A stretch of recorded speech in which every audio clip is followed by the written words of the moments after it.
Assista agora ao programa Momento de Fé. Hoje eu quero falar de um dos salmos, acredito eu, mais conhecido da Bíblia, famoso, que é o Salmo 23. Salmo 23 seria até desnecessário eu pronunciá-lo aqui, de tão famoso que ele é. Mas acredito que o que diz ali é muito forte e vale a pena repeti-lo sempre.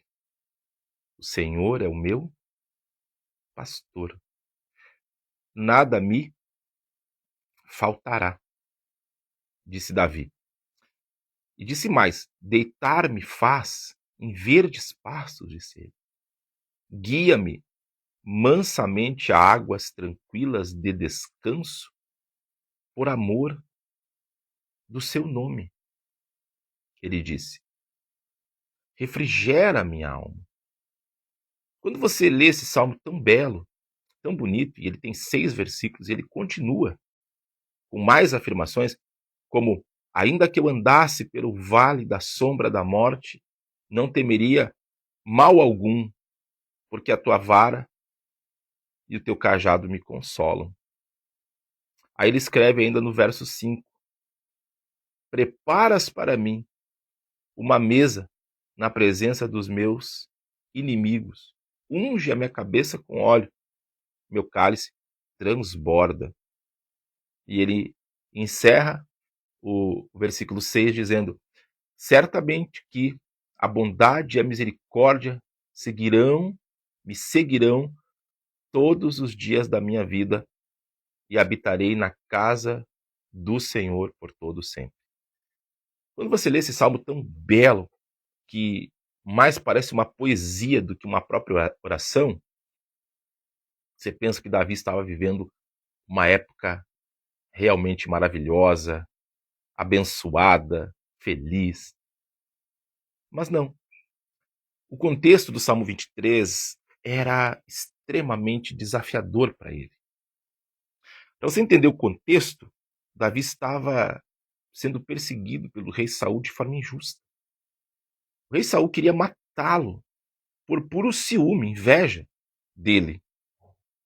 Então Davi foi obrigado, olha só, a fugir de casa, deixar o seu ofício, que ele era cuidador de ovelhas, pastor de ovelhas, das ovelhas do pai dele. Ele foi obrigado a deixar tudo para trás e viver escondido, como se ele fosse um bandido, um criminoso. Nesse contexto, ele estava totalmente sem certeza do amanhã. Quando você tem uma vida estável e tranquila, você tem uma paz para pensar no amanhã, não é verdade? Isso é muito bom. Mas não era o caso do Davi. Ele não sabia se amanhã ele ia ter o pão na mesa ou não. Não sabia se amanhã ele ia amanhecer vivo ou não. Não sabia se amanhã as coisas iam dar certo para ele. Ele não sabia nada. Não tinha garantia nenhuma, ainda estava o tempo todo sendo perseguido. Você imagina o sono que esse homem tinha? Você imagina a angústia desse homem quando ele cansava e era obrigado a fechar os olhos para dormir? Imagina o que ele pensava: não vou acordar com uma lança aqui no meu peito, no meu pescoço, uma espada na minha garganta? Será que eu não vou acordar com um exército em volta de mim? Será que eu vou acordar no dia seguinte? A vida dele era uma completa incerteza. E em muitos casos, nós todos podemos passar por isso. Ninguém quer, é claro. Se eu perguntar agora aqui, quem quer uma vida de incerteza? Quem quer amanhã não ter condição de nada? Quem quer amanhã não poder cobrir suas contas básicas? Eu tenho certeza que ninguém vai querer isso.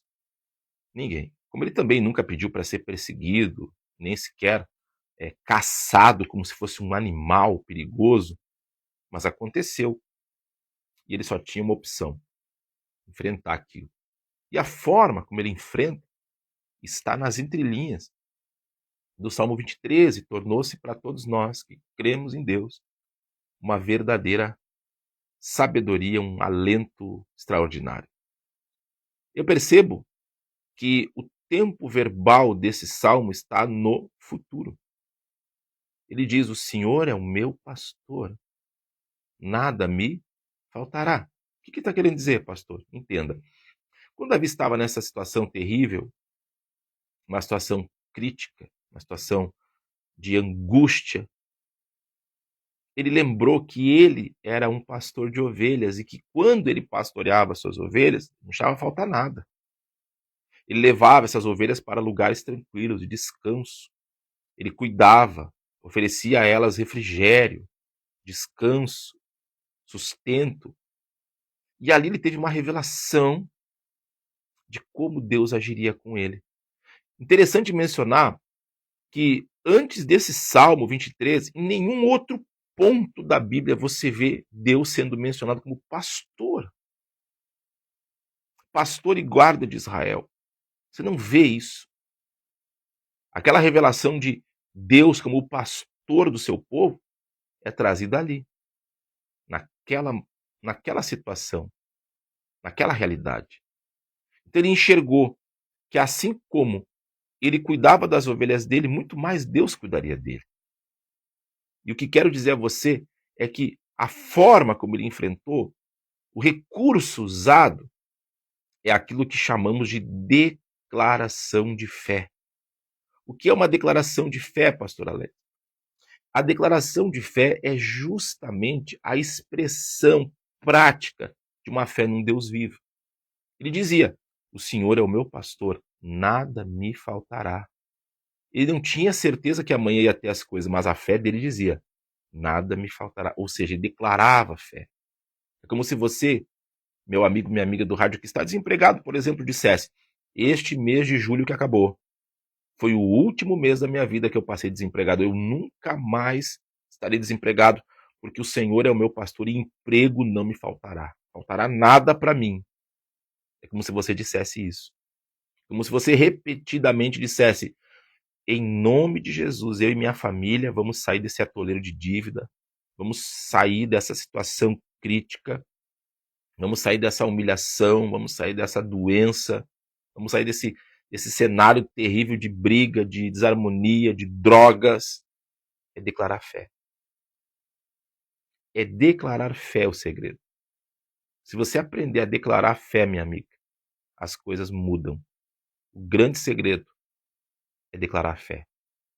Pastor Alex, como que eu vou declarar fé se eu estou aqui vivendo um tempo terrível na minha vida? Esse é o ponto. A gente acha que para declarar fé tem que estar tudo perfeito. Meu amigo, não. A fé não é para isso. A fé é para escrever o seu amanhã. A fé, ela não está, entenda, limitada, não está bloqueada, não está conectada à sua realidade. Ela é justamente o oposto. Ela está conectada com o céu. Se aqui nesse mundo a sua vida está em crise, o céu não está em crise.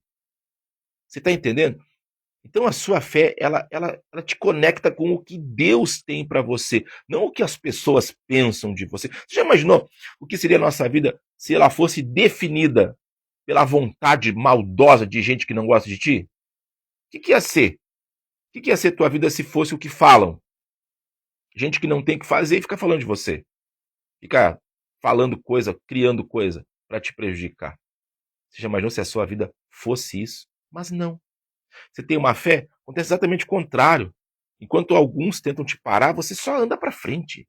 Você vai atropelando tudo, você vai transbordando, você vai para frente mesmo. Porque você tem uma fé que te põe para andar, que te faz vencer. Você entende? Você vira uma pessoa muito mais forte que os obstáculos que estão ali. Mas isso tudo está ligado à sua fé e à forma como ela funciona. Por que eu estou te falando isso? Porque muita gente não sabe, mas a fé da pessoa funciona errado. Você quer ver como tem gente que a fé funciona errado? Vou te mostrar um jeito da fé funcionar errado. Ó, a pessoa declara assim, ó: eu nunca vou ser feliz, eu nunca fui, nunca vou ter nada, porque meu pai nunca teve, meu avô nunca teve. Eu vou perder tudo um dia, eu sei, porque minha mãe perdeu, meu pai perdeu, meu tio perdeu, meu avô perdeu. Ah, eu acho que eu nasci sem sorte, né, minha amiga? Eu acho que eu sou uma pessoa meio azarada. Eu acho que eu nasci assim, com um azar para negócio, porque, meu Deus, a pessoa começa a declarar dúvida, declarar desgraça o tempo todo, declarar fracasso o tempo todo, dentro de casa, numa luta, às vezes um problema em casa, a pessoa diz assim, nossa família não vai longe, nós ainda vamos se deixar, nós não vamos, foi o maior erro estar contigo. E a pessoa declarando isso, ela está declarando não fé, não bênção, está declarando desgraça. Mas as pessoas não fazem isso por maldade, elas fazem isso porque elas não sabem que isso não é o ideal. Elas declaram o que sentem, o que enxergam no momento. Declarar fé é o contrário.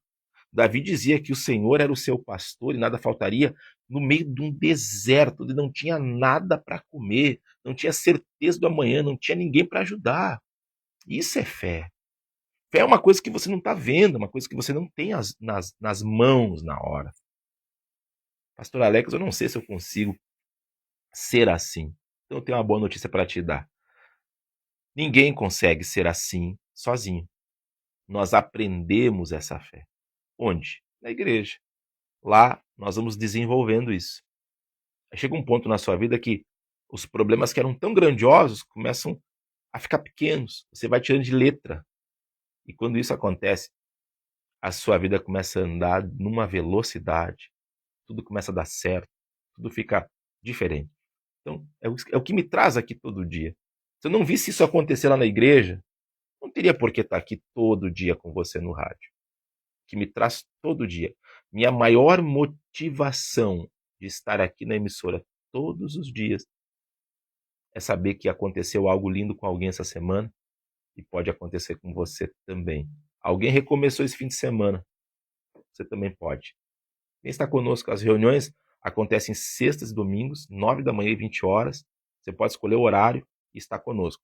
Se ficar muito longe para você, até sexta, nós temos atividades na igreja e nas casas, nas empresas, em vários lugares, chamados grupos pequenos de células. Tem para homem, tem para empreendedor, tem para mulher, tem para adolescente, tem para jovem, tem para casal, tem para idoso, tem para todas as faixas de idade e realidades de pessoas. Basta você querer. Se você tem o desejo, pastor, eu quero ir em um desses grupos. Quanto que custa? Não custa nada. Só chamar aí no direct da igreja que a gente indica aquela que fica mais perto da sua casa. Tá certo? Nós vamos falar com Deus depois na volta. Eu mando um abraço para os nossos ouvintes. Aproxime do rádio Momento de Fé. Meu Deus e meu Pai, tua palavra é clara, está eternizado nas páginas sagradas da Bíblia. Que o Senhor é o nosso pastor e nada vai faltar. Para quem o Senhor é o pastor, é aquele que coordena a vida, aquele que deixa o Senhor guiar a vida, aquele que segue a sua orientação.